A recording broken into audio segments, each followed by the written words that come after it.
Padre Magela tem uma história, a história dele com a UNA é muito bonita, né? História, eu lembro que ele começou, quando ele começou, né, acho que essa trajetória é emblemática. Ele chegou em 2004, então toda hora ele estava no auditório da UNA, ele falava, porque aqui na PUC nós temos, né, se confundia.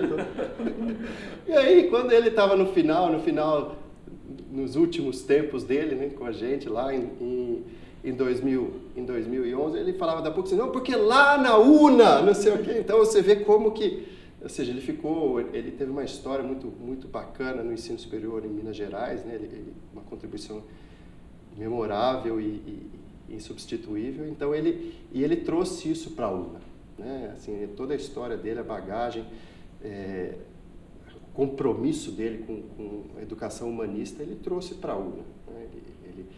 Ele fez a gente abrir os olhos para uma série de coisas que eram importantes, que a UNA não via à época, né? Também de uma visão empreendedora como ninguém mais, né? Eu queria te perguntar, ele era mais empreendedor que o Daniel Castanho. Esse traço expansionista que hoje a UNA tem, indistintamente, é ele que trouxe? Ah, não tenho dúvida, não tenho dúvida. O Magela ele tinha uma visão de pessoas mesmo. Ele sabia onde que era necessário ter uma escola de qualidade. Ele sabia onde que era necessário ter uma escola de qualidade. Então ele tinha um olhar muito atento e muito afiado para identificar essas oportunidades. Então, Contagem começou com ele, Barreiro começou com ele. Então, são histórias muito interessantes que a UNA tem na sua trajetória, que vieram pelas mãos do Padre Magela, né? Que vieram pelas mãos dele. Ele começou conosco em 2004. Naquela época não tinha Unimonte, a Ânima se limitava apenas à UNA.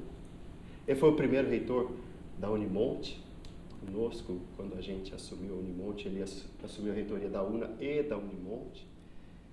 Ele teve a honra de passar a reitoria da Unimonte para o Dr. Osiris Silva, que é uma pessoa absolutamente marcante também na nossa história. A Ânima muito feliz, a Ânima UNA, de poder contar com pessoas desta envergadura, como o Dr. Osiris, Padre Magela, pessoas que constituem inspirações, né, e que no campo da educação são absolutamente incomparáveis. Ô Átila, fala um pouquinho, vou entrevistar você que está falando tão bem aí, fala um pouquinho da sua relação pessoal com o Magela, assim, quando que vocês se encontraram e se essa história de você depois tê-lo sucedido, se isso foi acontecendo naturalmente, se isso em algum momento ele falou, você é o cara que eu quero que me... Conta um pouquinho dos vocês dois, assim, que eu acho que é uma história bonita, Eu comecei como vice dele em 2008 e terminei em 2011. Então foram 8, 9, 10, uns 4 anos que começou, que marcado pela trajetória do estranhamento ao entrosamento. Eu vinha com aquela cabeça financeira, pragmática, objetividade, e o Magela de um outro lugar, né? O Magela da subjetividade, do humanismo. E então a gente foi naquele exercício de diálogo e eram assim, esse carinho toda manhã era um ritual. O Ricardo sabe disso, como é que é, porque o Ricardo também trabalhou muito com o Magela. Depois o Ricardo fala um pouco para nós também, mas era assim, toda manhã era o cafezinho. Toda manhã o cafezinho. Eu escrevo isso no livro de 80 depoimentos que a gente fez para ele, que comemorou os 80 anos dele. Eu escrevo isso. Aquele cafezinho era um momento mágico e que a gente foi se entrosando a cada conversa, a cada diálogo, a cada desencontro de pensamentos que iam com a conversa gerando um encontro, a gente crescia juntos, né? Então ele se apropriava um pouco das questões que eu trazia, eu me apropriava muito das questões que ele trazia, e a gente foi mudando essa relação do estranhamento para o entrosamento.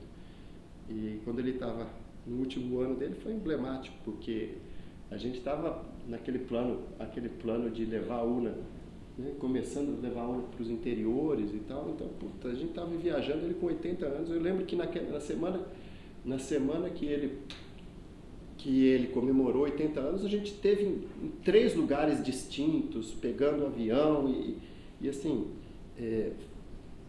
foi bastante marcante isso, porque ele terminou o ciclo dele aqui nesse plano como todo mundo gostaria de terminar, né? Plena atividade, realizando muito, fazendo muita coisa e se divertindo, né? Como ninguém, se divertindo, se realizando como ninguém. Então, assim, além de ter uma trajetória absolutamente marcante no que se refere ao compromisso da UNA com qualidade, o Magela tem uma marca muito grande nos corações de todo mundo que pôde ter um pouco de vida com ele. Ricardo, complementa um pouco da sua história com ele também. Gente, eu acho que assim, essa questão do Padre Magela, eu estou vendo o Átila emocionado, a gente se emociona. E eu queria resgatar o Padre Magela no dia que eu brinco que a Terra parou, que Belo Horizonte parou. Foi o dia que o Padre Magela foi anunciado, e eu acho que foi numa primeira página do Estado de Minas, num domingo. O Padre Magela foi anunciado como o reitor da UNA. Gente, para quem, como eu, já absolutamente coadjuvante, né, não tem nada a ver com a figura do Padre Magela, já estava convivendo muito com o universo da Federal, da PUC. Esse foi um dia, gente, que eu vou brincar aqui no número, e aí não são os números malucos de Ricardo, não. Eu devo ter recebido nesse dia 30, 40, 50 telefonemas, gente. Porque todo mundo meio incrédulo, tipo assim, gente, por que o Padre Magela escolheu a UNA? E eu acho que isso era muito importante a gente resgatar isso aqui na linha do que o Átila colocou, que eu não tenho a menor dúvida de falar, gente, que a figura mais importante, né, do ensino superior em Minas Gerais, na segunda metade do século dos anos 20 e nesse começo do século 21, sem dúvida não é a figura do Padre Magela. Eu queria só voltar um pouquinho, falar um pouquinho do Ricardo com a UNA, mas não pelo Ricardo, da leitura que o Ricardo fez. Porque talvez aqui, diferente de todo mundo, eu tenho uma particularidade. Eu trabalhei na UNA na gestão anterior, no período anterior à Ânima. O Átila sabe, acho que vocês sabem também, mas o que era o ponto importante? Eu trabalhei em 99, 2000 e início de 2001. Ô, Ricardo, só para dar quando esse período aí, eu posso dizer que é o período em que a UNA estava digamos assim, estava no auge estava consolidada como uma referência em administração, em contábeis, ou assim, porque a minha geração via a UNA dessa maneira, né? Exatamente esse é o ponto. Não é? Porque o que acontece? Eu entrei ali, foi um período pequeno, e eu entrei como o responsável pela pós-graduação. Era o diretor-geral da pós-graduação, que era o famoso CPDER. E no meio, depois de 3, 4 meses, o Honório me chamou para assumir a direção geral da UNA, mas com um mandato específico, era apenas um mandato, que era de coordenar, junto com um trabalho de equipe, uma equipe que estava lá dentro da UNA, deixar bem claro, a passagem para o centro universitário. E que foi um trabalho muito legal. Mas, gente, qual que era a UNA que emergia ali para mim? Que foi a única coisa que eu pensei ontem, assim, eu falei, gente, o que era essa UNA, né? E aí eu quero falar um pouco, eu vou resgatar essa questão do Cicarini, eu quero falar o seguinte, de uma história muito bonita da instituição, né? De uma história que ela construiu uma reputação extraordinária, né? Todos nós sabíamos, principalmente na área das ciências gerenciais, mas vamos falar com muita transparência, que é o jeito ânima de ser, como é que ela operava. Ela era uma instituição muito, muito, muito hierarquizada, ela era muito verticalizada, era uma instituição que operava com o conceito fundamental dela. Qual que era o conceito fundamental na ponta da gestão? Mantenedora e mantida. Cabe à mantenedora pensar no seu orçamento, elaborá-lo, executá-lo, cabe à mantenedora definir as regras da comunicação, do marketing, fazer a administração do RH, que na época era RH, né? Toda a administração da infraestrutura. E tudo isso era feito pela mantenedora. E cabia à mantida, que tocava, né, a instituição, apenas pensar em implementar o projeto acadêmico, que deveria ser aprovado pela mantenedora. Mas vocês veem que eram dois mundos totalmente diferentes. Então era uma instituição, gente, que era composta por várias ilhas. Você tinha grandes talentos na instituição, mas cada área operava no seu universo, na sua realidade, e conversavam muito pouco entre si. E só tinha uma pessoa que conversava com todas essas áreas, que era exatamente o papel do Honório Tomelin, que era o controlador desse grupo. E aí o que acontece? Além dessa estrutura hierarquizada, né, muito na base da mantenedora e mantida, você tinha um conceito basilar, que é o que me pira a cabeça. Sei. Que era o seguinte: toda a história anterior da UNA, toda a história, inclusive na transição para o centro universitário, ela era ancorada em um conceito, que era o conceito da especialização. O Honório Tomelin chegava a pensar o seguinte: vamos discutir com o MEC um conceito de centro universitário especializado. Ou até mesmo, se fizermos no segundo momento a discussão de uma passagem para a universidade, vamos pensar num conceito de uma universidade especializada. Por quê? A ideia era concentrar toda a atuação na área das ciências gerenciais. Esse era o orgulho, esse era o legado, essa era a história da instituição. Então o que você tinha? Não só ela nasce com a administração, com contábeis, com a economia, com a administração do comércio exterior, a administração do sistema de informações, etc. Tinha turismo, na época, tinha o turismo, que era gestão do turismo, do turismo e lazer, e mais ainda, e o direito que surgiu ali, era um direito que tinha um foco no direito empresarial, para que fosse um direito que conversasse com o mundo das ciências gerenciais. E é lógico que tinha um conceito de qualidade, isso é muito importante a gente reconhecer. Mas olha que coisa interessante: especializada, verticalizada, ilhas, mantenedor e mantida. Ficamos lá, o projeto foi, a transição para o centro universitário foi muito legal, foi sofrida, foi difícil, mas foi, e eu saí da instituição. Saí da instituição no início de 2001, beleza. Perco totalmente o contato com a instituição em 2001, 2002, 2003. E aí, no segundo semestre de 2003, uns paulistas começam a entrar em contato com a gente, porque era literal. Gente, isso não é... Você sabe que até hoje, mas naquele momento era assim, esses caras de São Paulo. E aí eu queria falar o seguinte, que eu fui conhecer Nós temos que ressaltar aí o papel de uma pessoa muito querida, que os paulistas chegaram ao Ricardo Cansado através de uma pessoa muito importante na história da UNA, que é a Maria Elizabeth Ferraz. Maria Elizabeth Ferraz, que foi... Olha, fez a ponte, eu acho. Tem uma pessoa que eu quero indicar para vocês aqui, que a UNA não pode viver sem ela. Chama-se Ricardo Cansado. E foi engraçado, porque eu tinha perdido o contato. Porque eu já trabalhava com você na gestão anterior. Trabalhou na base, entendi. E aí, olha a loucura que foi. A partir da Beth, o Flávio Corne começa a fazer os contatos comigo.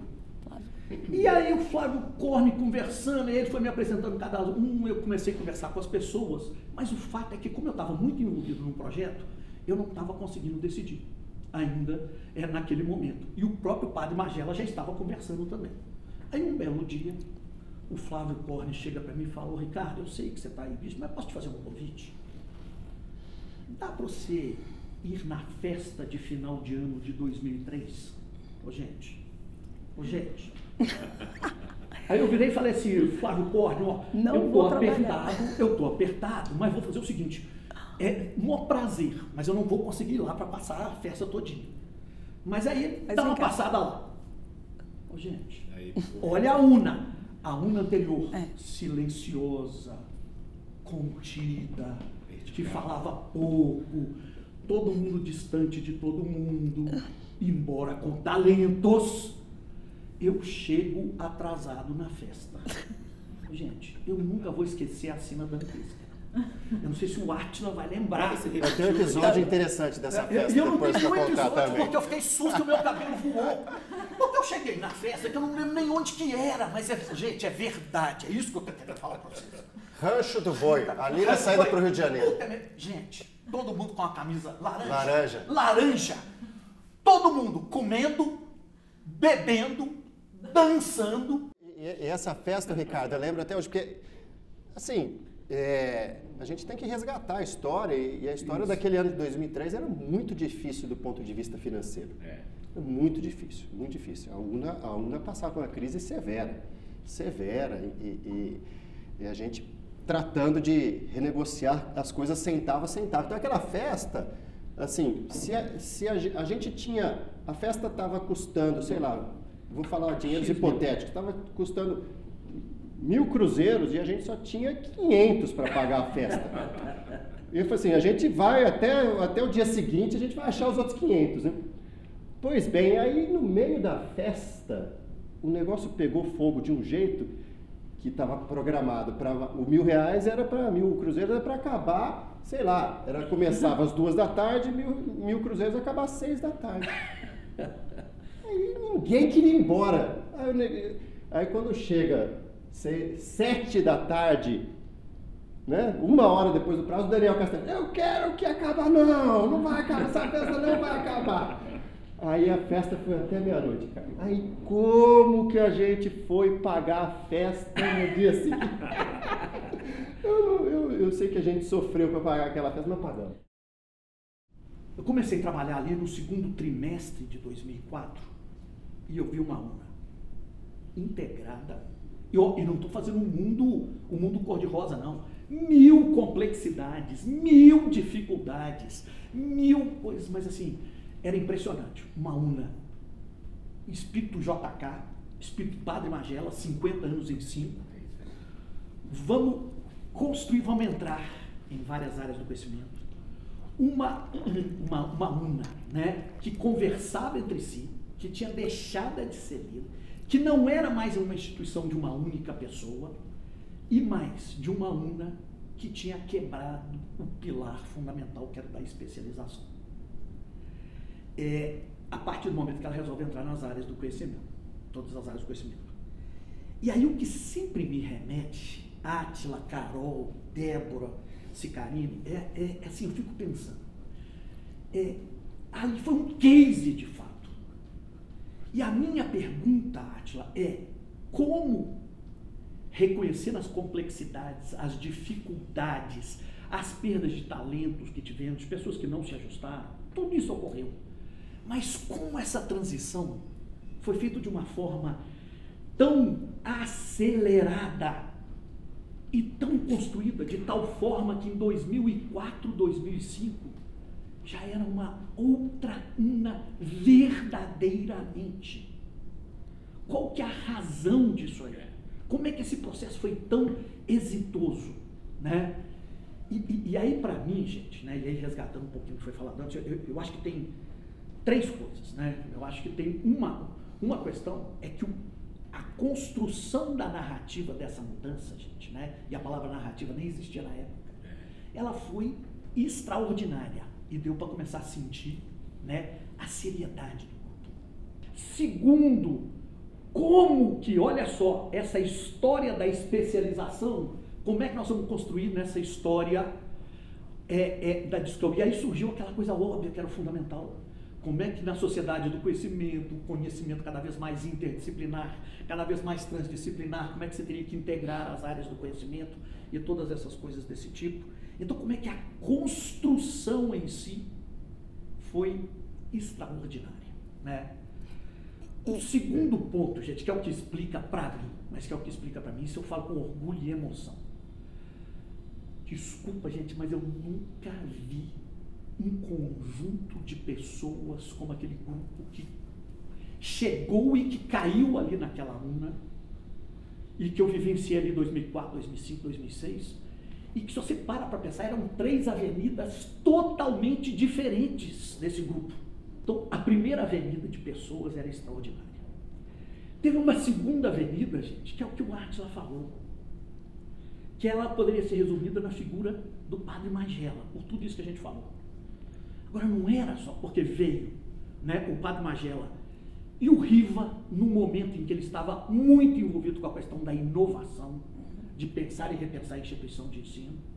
A chegada do Wagner Saleme, que foi muito importante. O Wagner, gente, por aquele jeito capial dele, a gente não pode esquecer. O Wagner é o pró-reitor que mais tempo permaneceu na reitoria da história da UFMG. Então era uma pessoa que dentro do meio acadêmico também encerrava muita credibilidade. Então o Wagner, o Riva, o Padre Magela, era uma segunda avenida que eu chamo ali dos mineiros.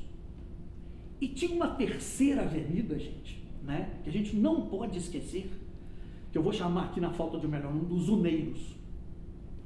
Esta avenida, gente, e aí a loucura, a capacidade hoje da Ânima de botar lupa e identificar as pessoas.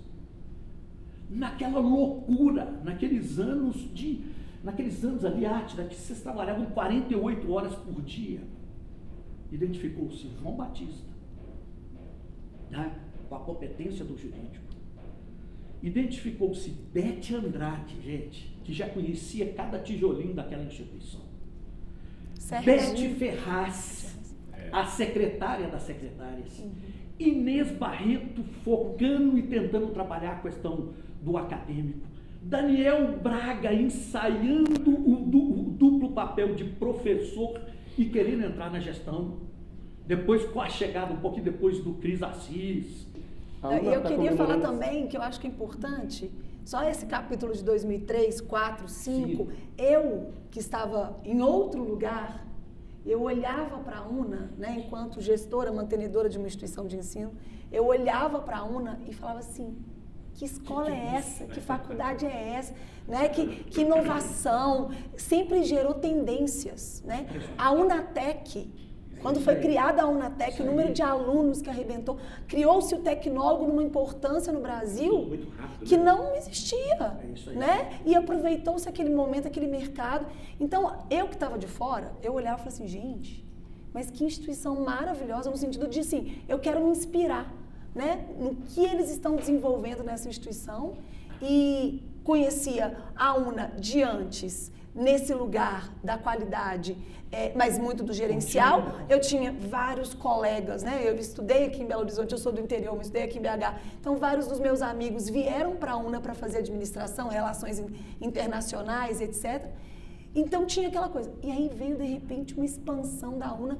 Então eu queria só completar, Ricardo, que tudo que vocês viram de dentro era totalmente refletido por fora, e eu nem estava em Belo Horizonte, no mercado de Belo Horizonte, eu estava no mercado interior.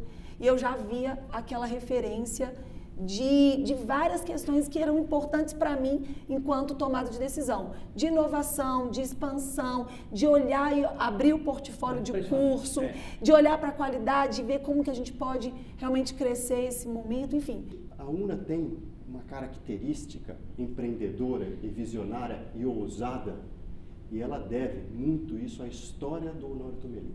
Que, em que pese no passado recente dela, sim, essa questão da gestão do Honório levou ela a uma crise, mas a história e a pegada que ele trouxe para não foi de inovação, foi de empreendedorismo. Ele sempre foi um cara muito ousado, muito inovador. Então, eu acho que a UNA tem que registrar essa característica de ousadia e de inovação que o Honório imprimiu a ela ao longo da sua fundação. E veja bem, cara, a UNA sempre teve esse caráter empreendedor, a UNA nunca recusou o desafio, e ela, isso que vocês estão falando de pegada, a UNA é a marca da pegada, né? A UNA ela não tinha um lugar, ela vivia de aluguel, lá nos anos 70, 60, sei lá quando, e de repente, olha só a visão do Honório, né? Apareceu a oportunidade, já começava a dar aulas aqui na Igreja de Luz, a oportunidade de comprar o casarão. Ele cotizou com alunos e professores, ou seja, olha só, cotizou com alunos e professores, e daí que surgiram diversos dos sócios de 2003, que é a época, Então, o caráter, daí eu queria só fazer essa pegada, Ricardo, porque essa marca da UNA ter cotizado o casarão entre alunos e professores mostra as duas coisas. Mostra, o amor das pessoas, dos alunos e professores pela UNA, pela instituição, e mostra o viés empreendedor. Essas duas coisas, paixão pela UNA, empreendedorismo, eu acho que são marcas que são assim, muito fortes na história da UNA, e elas nascem, elas nascem junto com a UNA, elas marcam. Na UNA, na verdade, elas não nascem junto com ela, elas parem a UNA. Né? A paixão pela UNA e o empreendedorismo fazem isso tudo crescer. E o símbolo maior para mim é esse episódio de alunos e professores se cotizarem para comprar o casarão. Você olhando em perspectiva, né, Atos, assim, essa ideia de uma business school, naquele momento, nos anos 70, 80, gente, era uma leitura muito avançada para a época, mas muito profundamente impressionante como é que teve esse conceito, claro, e como é que ele reuniu um conjunto de talentos extraordinários. E aí eu que devolvo a palavra para você, porque eu puxei isso para falar assim, a paixão das pessoas pela UNA e nesse conjunto, nessa história, que surgem na vida da UNA pessoas assim que são absolutamente fantásticas na sua história. Né? Como o Zé de Mello. Nós temos que registrar o professor João Gomes. Nós temos que registrar alguém que está conosco até hoje e que eu não tenho outra definição, é um fofo, que é o professor Afonso Raso. O professor Afonso Raso, para mim, ele é... Homenageamos ele agora. Ele ganhou uma homenagem agora, ele está com a gente, ele tem o crachá número 4. É isso aí, cara. Número 4 da UNA. Nós estávamos comentando aqui algumas coisas que são alguns traços muito fortes também da UNA, então até talvez a gente fale. Gente, por que surgiu Tempos e Movimentos? Por que a gente fala tanto de Tempos e Movimentos? Por causa do jornalzinho da UNA, que era para comunicar. Por que a gente fala de simpósio? Né? Simpósio era a abertura do semestre, né? Criado na UNA, que já estava no número 100 e não sei quantos anos atrás, e que era um momento em que as pessoas iam se encontrar para conversar, para comer, para beber, para ouvir música e discutir um assunto especificamente. Então são coisas que a gente pega um pouquinho dessa herança. E uma dessas coisas foi a parada obrigatória. Né? A parada obrigatória que ela surge exatamente na UNA, nesse momento em que a gente, pelo ritmo de crescimento, pelas transformações que estavam ocorrendo na instituição, a gente conversando com as pessoas sentia que a gente precisava de prestar mais contas, ser mais transparente, estar mais próximos, e era o momento para dar uma parada para a gente conversar sobre a instituição. E daí que surgiu essa ideia de ser uma parada que fosse obrigatória, porque toda a instituição iria parar para fazer qualquer pergunta que surgisse e para que a gente apresentasse todos os resultados. E a partir daí começa a surgir. Então você vê que tem vários traços aí. Simpósio. Uma coisa, Ricardo, é a UNA, quando tinha menos unidades, era mais concentrada, parar. Agora, fica imaginando, quando a gente... E hoje a gente já é grande, como sabemos que somos, mas como é que era, quando a UNA cresceu demais, como que traz essas pessoas? E aí tem que lembrar da Débora trazendo para o Mineirão, né? Assim, essa aí eu acho que E a questão da parada obrigatória é isso, né? Faz parte do DNA da UNA, era um momento realmente anual, né? Que a gente tinha que estar ali conversando e além de prestar conta, assim, de alinhar objetivos, estratégia e unir, né? Porque quando a gente começa a expandir a UNA para os interiores, como é que a gente cria uma raiz, uma energia, uma consistência do pessoal que estava lá em Uberlândia, né? Lá em Catalão, em Pouso Alegre, em Sete Lagoas. E aí, qual é o símbolo de Minas Gerais, né? Então, a gente vai e fala assim, não, vamos fazer um negócio muito legal, onde que a galera vai entender o tamanho, a grandiosidade da UNA. E aí, a gente resolve, então, fazer um baita momento, a parada obrigatória no Mineirão, né, na arquibancada ali do Mineirão, de frente para o gramado, traz todo mundo. Então veio gente de Uberlândia, ônibus, 10 horas de estrada, né, com o pessoal de Catalão, e aí vem Pouso Alegre, vem Sete Lagoas, vem Bom Despacho, vem Nova Serrana, vem Itabira, que já estava começando. Não, Jataí não veio. Não, o Jataí foi a única que estava muito distante para vir. Então, mas veio Itabira, veio Lafayette, que estava começando naquele momento. E aí a gente faz aquela parada obrigatória de frente para o Mineirão, que é, né, para o Gramado, e aí a gente faz uma união, porque essa essência da UNA, desse amor, dessa paixão, dessa inovação, da expansão em si, tinha que ir para todos os lugares, né?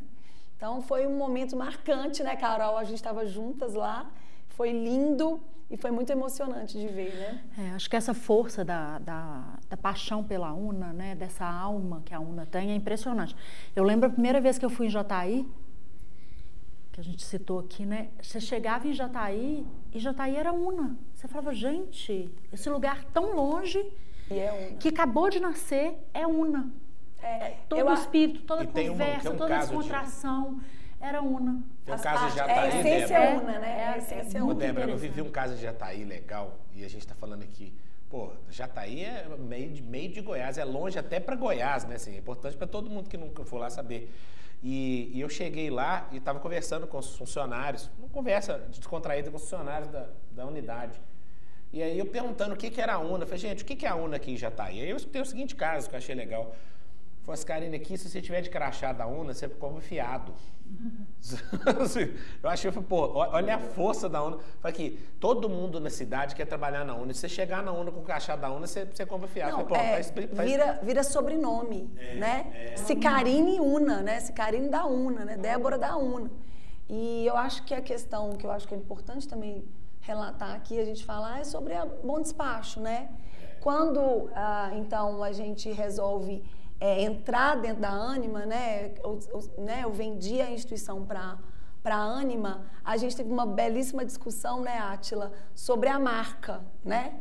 E aí, como que a gente faria? Então, a Faculdade Alice de Bom Despacho continuaria com o nome, seria Alice no interior, o que a gente ia fazer? Então, teve toda uma discussão estratégica sobre a marca que iria para os interiores. E eu, Débora, né, enquanto, quer dizer, meu pai que fundou a instituição, nós que estávamos lá durante 15 anos naquela cidade e a marca era importante para a cidade, né, a Faculdade de Bom Despacho, e eu fui a primeira a falar assim, olha, vamos colocar a UNA, porque a qualidade, a marca, a força de Belo Horizonte vir para o interior com a marca UNA é uma coisa que faz dar credibilidade em qualquer lugar do país. Eu não tenho dúvida disso. Que a gente levou a marca UNA para o interior de Minas e levamos para Goiás, porque tem história, tem credibilidade, tem qualidade, tem uma série de... o dia da virada da marca? E aí, no virado, teve um show do Skank, né? Tivemos que fazer um belíssimo show lá, né? Átila. Nossa Senhora, parou a cidade. Não, é o seguinte... Aí, como assim, é o magnetismo, né? O magnetismo da UNA, a gente vem falando do empreendedorismo, dessa dinamicidade, dessa pegada. O magnetismo é isso, trouxe a Débora para ser a reitora da UNA e aí a Débora levou a UNA para todo lugar com essa vitalidade, com essa energia, no maior espírito mesmo do que é a força da UNA. Mostrou claramente o poder disso. E não poderia deixar de ser que todas as inaugurações tinham uma festa. Vocês estão falando de Skank, mas eu não quero falar de Skank, não. Eu quero falar do trio elétrico em Itabira, que parou a cidade também. Nossa, assim, os alunos de Itabira vão se lembrar da inauguração. Putz, o prédio, gente, um prédio que estava lá há 20 anos. Esse caso tem que ser acabado no meio da cidade.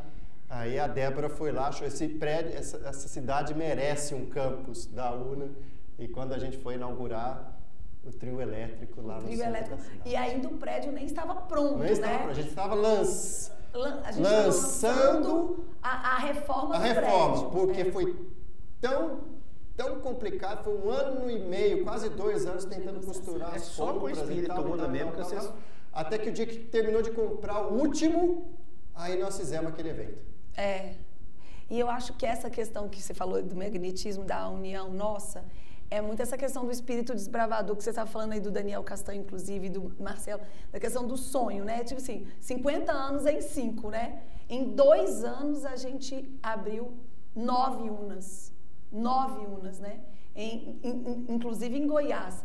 E aí cada momento é um momento especial, porque eu acho que é olhar para a cidade e falar assim, olha, ali tem um problema, tem um prédio que está parado 25 anos, tinham 80 sócios, aí a gente olhou, pegamos eu, né, Átila, João Batista, a galera lá de Itabira, enfim, vamos resolver esse problema, vamos resolver e vamos lançar o prédio da UNA nesse lugar. Muda a história da cidade, muda a história da cidade. É isso que eu acho que é uma coisa muito legal de ser, muito. A chegada da Carol a gente não falou, não. Eu não sei que ano que foi que você chegou. No exato foi quanto mesmo? No exato. Eu digo para vocês, 2010. Foi 2010? 2010 na coordenação, né? Na coordenação. Mas eu já dava aula na UNA A chegada 2007. da Carol a gente não falou, não. Eu não sei que ano que foi que você chegou. Eu acho que eu posso falar, Carol, que é legal, que eu acho que pode dar uma deixa legal para assim. Vocês falaram dos uneiros, você colocou os paulistas, como é que é a sua? Os paulistas? Os mineiros e os uneiros. E os uneiros. Tem uma categoria que eu acho que é legal, tem um monte de gente na Ânima hoje, que é a turma que veio da sala de aula da Ânima. Né, assim, a turma da UNA, que são da UNA, que são os neo-uneiros, digamos assim, né? Falando aqui do Cris, tem um monte de diretor, um monte de gente aí que veio da sala de aula da UNA, dessa nova UNA já após. Já não é mais a UNA da especialização, já é a UNA da expansão, já é a UNA de todas as áreas de conhecimento. E a turma que foi fazendo da sala de aula para coordenação de curso e foi adiante. Eu acho que Carol é uma expressão disso, né, Carol? Acho que são várias pessoas, né? Eu vim para a UNA em 2007 dar aula. Uma amiga minha era professora na UNA e falou, estão abrindo um curso de psicologia, acho que você devia se candidatar. Estava a Maria Inês na minha banca, a Lúcia Bernardes, a Maria Inês é professora da UNA desde... Maria Inês Etrusco. Desde sempre, né? E o João Gomes que me recebeu, porque ele era professor de filosofia e tinha uma disciplina na época que chamava Psicologia Política, e eu ia dar essa aula. E aí eu vim, e foi ótimo, era um curso que a gente estava começando, então tinha pouquinhos professores, depois o curso teve 1.500 alunos, né? Foi a primeira turma. Muita gente estudou nesse curso, a Carol Leite, a Jaque, muitas das meninas que estão no GP, a Sara. Foram alunas? Foram todas as minhas alunas e alunos da UNA. E aí, quando eu tive o Lucas, isso foi em 2010, então a gente sabe bem, né? Quando o Lucas nasceu, eu falei assim, eu estava achando meu neném a coisa mais linda do mundo, né? Aquela coisa, primeiro filho, você fala, nossa, que neném mais lindo, eu nunca mais quero trabalhar. E eu estava fazendo doutorado e tal, faltava uma semana para voltar da licença maternidade, a Lúcia foi lá em casa, falou, Carol, eu vou aposentar, eu vou sair da coordenação e eu queria que você fosse para a coordenação. Eu falei, Lúcia, olha meu neném, ele é muito lindo, eu não quero ficar só aqui com ele e tal. Ela falou, não, mas... E aí o resto é história, né? Aí eu fui para a coordenação. E aí, né, Atia, começamos a trabalhar juntos lá no Guaja, um trabalho que para mim foi de muito aprendizado. Eu era psicóloga, né, porque eu nem sei se eu sou ainda, e aprendi, eu lembro que eu falava com a Átila assim, Átila, como que faz essas contas, né, como é que faz? Ele falou assim, você vai aprender. E acabou que a gente aprendeu muita coisa sozinho, muita coisa com a ajuda dele, e nessa época eu lembro que um dia... Antes de ir para a direção, a Anaí me ligou. Eu lembro exatamente onde que eu estava. Estava passando de carro aqui na Praça da Liberdade, que eu estava descendo para o campus. E a Anaí me ligou, falou assim, o Padre Magela quer falar com você. Nossa, meu coração disparou. Eu falei, o Padre Magela quer falar comigo? O que ele quer falar comigo? E aí eu fui lá, marcou um horário na reitoria, eu fui lá conversar com o Padre Magela e ele, como sempre, né, ele chegou, sentou assim do meu lado, pegou um papel para anotar, né, fazer tipo uma entrevista, sei lá, para conversar. E aí ele me perguntou a primeira coisa e eu comecei a conversar, ele colocou o papel dele do lado e lá ficamos batendo papo, tomando café e foi ótimo. E aí de lá para cá foi muita coisa que aconteceu, né? Acho que assim, a UNA sempre foi muita emoção, muita paixão. Eu lembro assim, até outro dia a gente foi numa colação de grau. Tinha muito tempo que eu não ia numa colação de grau. Acho que todo mundo tem que ir de vez em quando, porque é o momento mais emocionante, né? Você vê os meninos, as meninas, os professores, as famílias muito emocionadas. O Barreiro, né? Eu lembro que foi também chegar e que seja nas primeiras expansões, você ir para um lugar que é uma cidade, o Barreiro, é uma cidade independente, a UNA ter a importância que teve. E, nossa, nós passamos foi muita coisa, muita alegria, muita tristeza, muito choro de alegria. Tristeza não, passamos apreensões. Não, passamos uma grande tristeza, né, juntos. Eu acho que teve a questão da Camila, né? Foi muito difícil. Que foi muito, talvez tenha sido uma tristeza muito pesada, Ricardo, né? eu lembro de você chegando, cara, ali na entrada da reitoria, você lembra? Você chegando e a gente se abraçando assim. Foi barra. E porra, é uma da gente, né? Assim, nossa, gente. Dessas que nasceram na sala de aula. Da sala de aula e que estava fazendo um trabalho muito legal. E uma colega de geração ali, próxima de, né? Uma geração que vai crescendo, uma pessoa empreendedora pra caramba também, enfim. Isso aí. E ali foi, até assim, foi difícil. Hoje, o Linha Verde, ela foi diretora do Linha Verde, né? Camila Vidal. O Linha Verde tá fulgurante, tá bacana, mas o Linha Verde demorou a recuperar daquele baque ali. Eu conheci a Débora de perto, em Rato, conversando com a Camila sobre o projeto dela. De Itumbiara. Você lembra disso? As primeiras conversas reais que nós tivemos. Aí ela foi, né? Isso aí. Eu acho que a Camila merece uma citação, né? E ela era muito grata a você, né, Débora? Porque ela teve essa coragem de ir pro interior, Ela se mirou na Débora. Ela se mirou na Débora para poder... Ela, também Dani Tesseri, que Dani também. são pessoas que impávidas, assim, Mas que a topam Camila, a gente teve uma conversa linda na reitoria da UNA, onde eu olhei no olho dela e disse: você tem uma potência, você tem um dinamismo, você tem um profissionalismo que merece ir para um lugar onde a gente vai começar uma história. E ela entregou a inauguração do campus. Fez uma inauguração linda, com homenagens super importantes naquele momento. Foi linda. E vocês tinham uma relação muito especial que a você gente teve tinha. Logo na chegada. Era muito especial.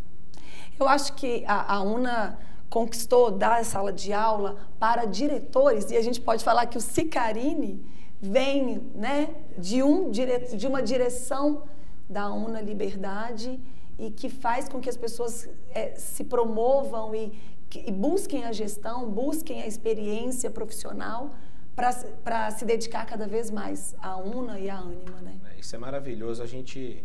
E aqui ficou claro pela nossa emoção o que é esse amor, o que é esse carinho pelas pessoas, né? Todos nós ficamos aqui e, enfim. Mas isso que você falou, Débora, assim, da sala de aula, eu não tinha, como tudo na vida, eu não tinha planejado estar aqui nesse momento, né? Acho que nenhum de nós, nós somos aqui pessoas muito, é muita honra você ser reitor de uma instituição. E ser reitor da UNA, então ninguém, sei lá, com 18 anos, você quer ser o quê? Se você é reitor, pô, vamos pegar leve aí, né? Vamos pegar, assim, eu quero ser reitor, você não quer nada mais que isso, não? Você então a gente é privilegiado. Eu estou aqui com 4 pessoas e falando de outras aqui, a gente está representando um monte de gente, mas é uma honra muito grande. E no meu caso, eu vinha o Lélio Fabiano, que é um cara importante também na história da UNA, né? Era próximo ao Magela, foi diretor aqui do Campus Liberdade, um amigo até hoje. E ele me chama no canto ali, eu dava aula, entre outras várias atividades, e falou assim: Cicarini, eu não te conheço, não. Você é super famoso, por que eu não te conheço? Se todo mundo fala do você e tal, eu falei assim: olha, Lélio, eu faço um monte de coisa, eu venho, dou aula, vou embora, desculpa, eu não me apresentei para você, não sei o quê. Eu falei: bom, não te conheço não, mas mesmo assim eu quero te fazer uma proposta. Todo mundo falou que você é ótimo, e não sei o quê, o curso de cinema. E, em suma, me convidou para ser coordenador do curso de cinema. E foi um momento de vida interessante, porque eu tinha um cargo razoavelmente ok no Palácio das Artes, e era, tecnicamente, um downgrade, mas eu falei assim: pô, o curso de cinema aqui da UNA, a UNA ela sempre faz, é muito difícil você negar um desafio aqui na UNA, né? Aí você fala assim: pô, bora, vamos entrar. E E aí eu tenho um caso bacana também Carol, você lembra quando o padre Magela queria falar com você e a gente tinha uma posse do reitor e que tinha que conversar com o Átila e com você que era vice do Átila. E o Lélio Fabiano falou assim, nós vamos lá e eles têm que dar a bênção deles, eles têm que dar o ok deles. Antes disso, você não é o coordenador. Eu falei, beleza. Então. E aí eu fui me informar como é que era o Átila. Então, falou, o Átila sabe todos os números sobre tudo. Eu falei assim, bom, tá bom, não tem muitos números, né? Eu falei, eu não levei aquilo a sério, não levei tanto e tal. Vamos conhecer o Átila. Eu conheci, evidentemente, vendo as paradas obrigatórias, os simpósios, né, que a gente estava falando aqui cedo. Chega lá, senta na mesa do Átila, o Átila pergunta assim, tudo bem? Tudo bem, do jóia. Ele, a Carol do lado, eu e Lélio. O Átila pergunta assim, quantos professores tem o curso de cinema? Eu não tinha a mínima ideia. Deu a deixa que você tinha que olhar os números. Aí, alguém tinha me avisado, eu falei assim, pô, eu deveria ter estudado mesmo para essa entrevista, assim. E eu falei assim, aí eu fiz uma conta, assim, sabe quando o instinto de sobrevivência darwiniano te coloca muito inteligente? Eu falei assim, como eu conheço as pessoas pessoalmente, eu falei assim, 19. Sabe, eu fiz, e não falei 20 nem 18, eu falei 19. Aí o Átila olhou e falou assim, tudo bem. Eu não sei se ele sabia, até hoje eu não sei se ele sabia ou não. Até hoje ele conta essa história, mas ela só existe na cabeça dele, sabe, gente? Aconteceu. Eu tenho uma testemunha. Aconteceu. Isso nunca aconteceu. Aconteceu sim. Mas na cabeça dele existe, então tá bom. Aconteceu. A memória é uma construção, Átila. Nós estamos no cinema aqui, o Fellini fez todos os filmes dele sobre isso. Mas este fato especificamente aconteceu sim. E o pior não é isso. O pior é quando eu fui olhar o número de pessoas, era 19 mesmo, assim. Então eu tive uma iluminação, Deus me ajudou naquele momento. O Átila, eu passei na prova do Átila. É claro que não era prova, a gente tem que contar o caso para ele ser mais feliz. Mas ele perguntou de verdade. E a partir dali as coisas vão acontecendo, né? O dia a dia ele é muito dinâmico, a gente não planeja, a gente pode até tentar planejar demais, mas as coisas vão acontecendo para além do nosso desejo de planejar. E agora a gente chega aqui nesse momento. Deixa eu só contar mais um caso da Camila. Dentro de um cinema, tem essa honra. Diga lá. Não, porque eu lembrei aqui, a UNA é muito engraçada mesmo, né? Um dia me ligaram, a Júnia me ligou, da Líder Aviação. A Júnia me liga e fala assim, Carol, eu tenho um helicóptero, uma carcaça de helicóptero para doar. Eu não tenho o que fazer com essa carcaça de helicóptero. Aí eu falei, gente, a gente tem o curso de pilotagem de aeronave, né, lá no Linha V. Liguei para Camila. Falei, Camila, tem uma carcaça de avião. Pode trazer agora, já arrumou, lá está. Se a gente passar no aeroporto, a gente vê a carcaça.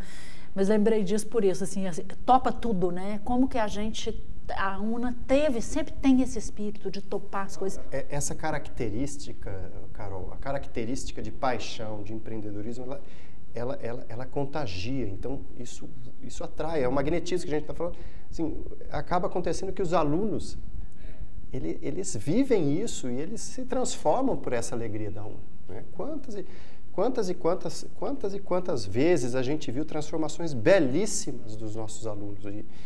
E poxa vida, um projeto que para mim foi assim, muito marcante e que surgiu pelas mãos da Carol Sarmento, que foi o que chamava agora, mais recentemente, na sua última edição, UNA 360, que ele nasceu como UNA DM Jovem, e antes do UNA DM Jovem era nos bastidores do Axé, quando o Axé ainda existia. Movia multidões. Movia multidões E, puxa vida, era assim, era de arrepiar. Ver a transformação pela qual passavam os alunos que participavam daquele projeto. Então, eles começavam tímidos e meio que ali tentando se encontrar, e ao final deles eles brilhavam. E muitos deles estão por aí no mundo dos eventos, aí fazendo sucesso. Quanta gente se encontrou ali naquele projeto. E é isso. Né? E eu escutei gente... essa coisa assim... transborda. E também, né, Átila, o tanto que a UNA, ela vai entrando nas tribos. Você está falando disso, da transformação? Porque a UNA tem um poder de entrar nas tribos, da diversidade, de ser... Foi a primeira instituição a colocar o nome social em todos os seus registros acadêmicos, né, da escolha dos alunos. Então, os alunos escolhem a UNA porque aqui é da diversidade. Eles podem ser o que querem, né? Aqui não tem... E aí se junta, se une, se integra. Sabe o que eu pensei, lembrei aqui agora, gente? Do Expo Una. Eu ia falar a mesma coisa. Expo Una. Expo Una. A gente, o auge foi lá naquele da Amazonas, como que chama? Expo Minas. Expo Minas. Mas foram quantas vezes lá, né? Foram acho que 3 edições lá. Aquilo começou pequeno, né? O Expo Una, na verdade, ele nasceu no pilotis da Unatec, do Campus Barro Preto.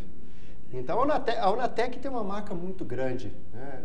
Uma marca muito forte na história da UNA, né? Muito forte. E a gente não pode deixar de citar a Alice, que foi uma diretora assim, muito especial na história da Unatec. A Alice, ela tinha essa ousadia da UNA, então ela não queria saber, ela metia as caras e ia. E nessas loucuras. E uma dessas foi fazer um evento de integrador de todos os projetos interdisciplinares que só existiam na Unatec naquela época. E foi lá e fez, né? Sem saber que era impossível, foi lá e fez. Não tem essa brincadeira, ela foi lá e fez. E foi tão legal, e a reação dos alunos foi tão bacana, que aí nós encampamos, a UNA encampou o projeto da Unatec e levou a Expo Una para a Serraria Souza Pinto. Até que o calor começou a ficar tão grande. Serraria Souza Pinto. Meu Deus do céu, apanhei pra danar naquele dia. Meu Deus do céu, porque tava um calor infernal, tava os estandes de apresentação muito próximos um do outro. Que os alunos do ensino médio vinham visitar, né, conhecer. Eu e o Magela apanhamos pra danar, mas aí foi bom. Foi bom que a gente aprendeu naquele primeiro evento, a gente viu que ali na Serraria não dava pra gente, né? Ali não cabia uma. Né? Aí nós fomos pro Expo Minas. Aí lá a coisa ficou muito legal, profissionalizou e aí conquistou um espaço muito interessante e foi muito legal. Não, e aí, vocês falando disso, de novo, eu vou remeter à grandiosidade da UNA, que é assim, né? Então, é Mineirão, é Expo Minas, a gente fez o simpósio dos professores, e aí a gente uniu com o IBH, mas no Palácio das Artes. Imagina eu, em cima do palco do Palácio, você trabalhava lá, meu amigo, então... Mas é de tremer, Você lembra que o lugar... Né, Chico Buarque estava ali, você também, você fica assim, não é pra eu estar aqui, né, assim... Então, assim, o Palácio das Artes ser palco do simpósio dos professores, de abertura de semestre, né? Com a quantas vezes, Débora, a Unatec fez eventos para alunos lá no Chevrolet Hall? Não, as formaturas dos alunos é lá, né? Tem que ser lá, porque não tem espaço. Assim, a coisa da pandemia, a UNA mais uma vez se engrandece, né? Você pensa bem. Se for um desafio para todo mundo, uma marca que é interiorizada, ao mesmo tempo que as nossas escolas conseguiram virar para o online, de um dia para o outro praticamente, todos os alunos, né, foram mais de 100 mil alunos, nós temos praças onde essa realidade digital não é tão realidade assim. Então, estou falando de Jataí, falando de Tumbiá, falando de Catalão, falando de realidades onde as pessoas não têm muitas vezes nem o computador, e nem a cultura, e nem a conexão, enfim. Então, para nós conseguirmos não deixar apagar o fogo, não permitir com que o aluno desistisse do seu sonho, porque a gente sempre fala, tem uma camisa bonita da UNA, que a gente pode até achar para colocar no vídeo, que fala de projeto de vida, de sonhos. Isso pra gente sempre foi muito... Essa camisa é muito legal, porque, o sonho de um aluno é importante. E ver a turma desistindo no meio da pandemia, aquela coisa triste, todo mundo com medo, e o aluno não sei conectar na internet, e a gente indo levar notebook na casa, a gente fez um mutirão e catalogou. Então, foi muito duro pra UNA, porque a gente foi vendo as pessoas querendo desistir, sabe? Mas, ao mesmo tempo, a gente foi em equipe, junto com toda a ânima, junto com todo mundo, junto com o comitê do Covid. Covid é um momento que a humanidade nunca vai esquecer, mas para a UNA, tentar preservar o sonho de cada um daqueles meninos e meninas foi uma luta diária e muito angustiante. E a gente, mais uma vez, a UNA conseguiu. Eu acho que, mais uma vez, ela se mostrou gigante e destemida, como a gente falou mais cedo. Entendendo as realidades, né? De cada cidade, de cada local. E vivendo isso, né? E as pessoas achavam, a gente achava que daqui a 15 dias estava resolvido, né? Vamos lembrar. Né? Assim, não, daqui a 15 dias nós vamos esperar achatar a curva, aí vai voltar o presencial, e a gente ficava, e aí 15 dias que era mais 40, e aí o Brasil virou infelizmente, uma crise já era grave o suficiente, vira uma crise política, ideológica, difícil de compreender, no meio da crise pandêmica, né? E a gente tendo que manter a chama da educação viva no meio disso tudo. Porque, na real, gente, vamos combinar assim, nós somos todos, nós aqui, vocês, não só nós aqui que estamos tendo a honra de representar essa instituição, mas todo mundo que trabalha com educação tem um trabalho muito especial, né? Assim, o que a gente está fazendo muda a vida de uma pessoa, muda a vida de uma família, muda a vida de todo mundo, muda a vida da comunidade, muda a vida da cidade. E nessa hora a gente tem que se engrandecer, pô. E a UNA, para se engrandecer, não tem... É a hora que a UNA é a UNA, né, Átila? Eu acho que esses 60 anos de história da UNA, de tanta coisa que ela passou, dão a ela uma força e uma confiança tão grande de se reinventar. É isso aí. A UNA se reinventa constantemente há 60 anos. É isso aí. E futuro, gente, aí, assim, a gente tem a mania de querer inventar o futuro, né? A gente é destemido até para isso. Então, seja digital, seja presencialmente, seja mudando essas cidades, o fato é que a UNA, ela sempre foi e sempre será expansionista. Ela quer estar em mais lugares, ela quer fazer mais diferença, ela quer continuar essa história. Isso é muito maior do que qualquer um de nós aqui que estamos falando. Isso será assim com as pessoas que vierem. E a gente não tem dúvida que quando a gente for falar dos 70 anos, a gente vai ter um turbilhão de histórias e um turbilhão de novos lugares onde a UNA está, da forma com que estiver. Porque a gente não sabe como que a educação vai se reorganizar. A gente sabe que ela vai seguir existindo e vai seguir sendo central e vai seguir sendo o coração de qualquer civilização. E eu queria, né, aqui falando para vocês quatro, né, que eu não posso deixar de agradecer, e eu me sinto muito privilegiada enquanto pessoa mesmo, de ter feito parte da UNA, de ter feito parte de um projeto dentro da Ânima que é tão lindo e que é tão especial. E assim, é com muito orgulho, de verdade, da minha vida profissional, da minha vida enquanto educadora, em ter feito parte disso, assim. Sabe, assim, a gente contando as histórias desde o momento que a gente estava, que me convidaram para participar. Eu agradeço muito o convite de todos vocês por estar aqui com vocês agora. Me vem à memória tantos momentos, né, Átila? Tantos momentos de... Tanta coisa, né, Débora? Tanta coisa que... E ter deixado a sua marca, vivemos, né, na UNA. Momentos de muita alegria, de muito aprendizado,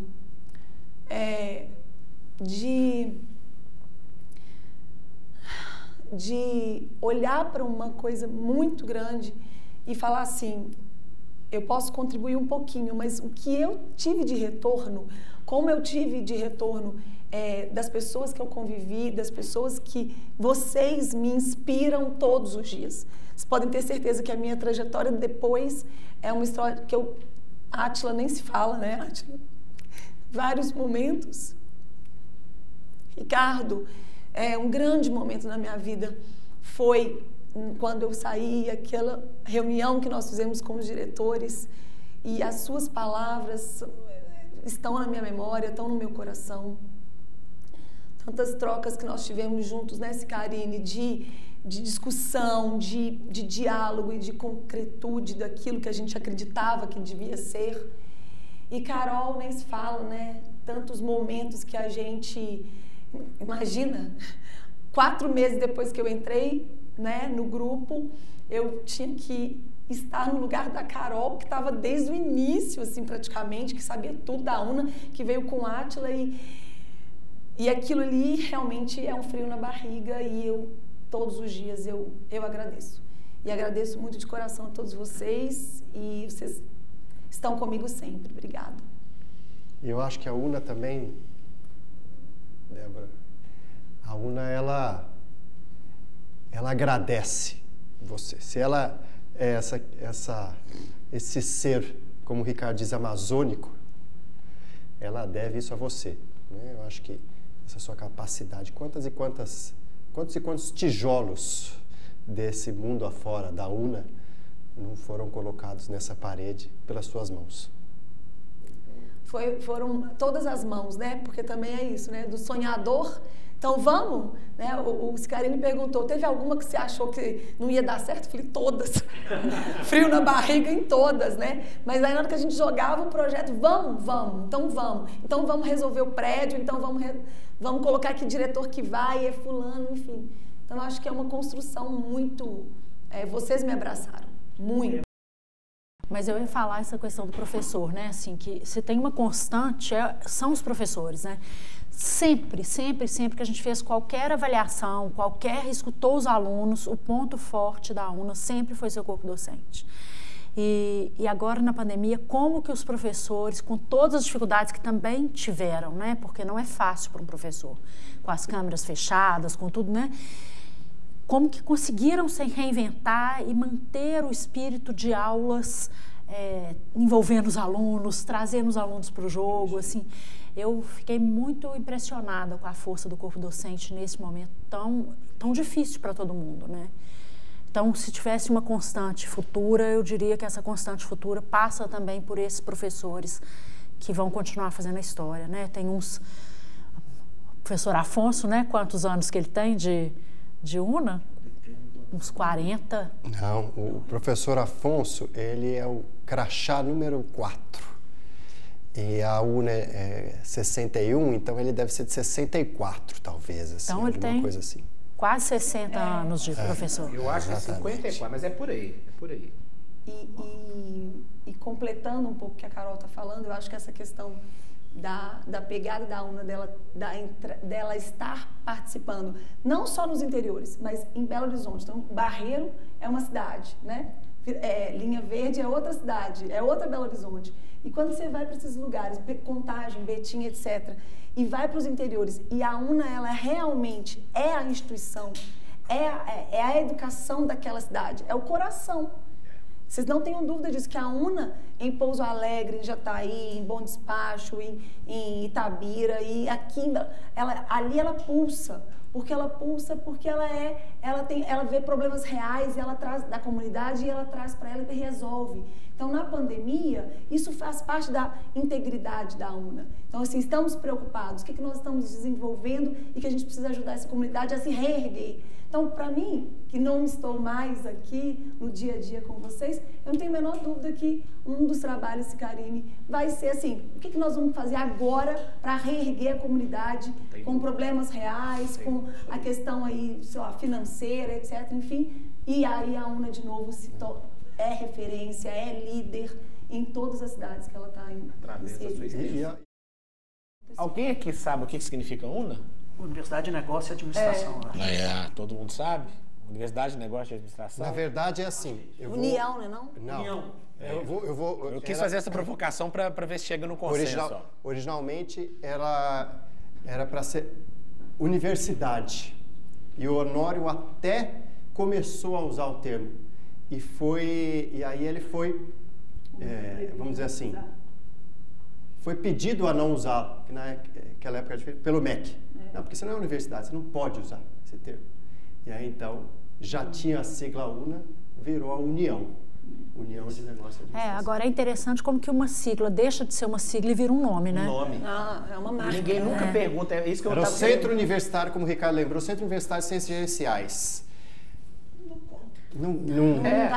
Aí ela UNA. E aí vieram os cursos, veio o curso de o cinema não ia caber naquilo. Então, gastronomia, né? Precisou deixar de ser o Centro de Investigações Gerenciais para ser a UNA. Mas é muito interessante porque a UNA é tão una e tão única e tão alguma coisa que não precisa de... Ninguém nem pergunta isso. Por isso é a minha provocação. Na verdade, é pouco importante, né? A UNA é pouco una. importante. A UNA é una.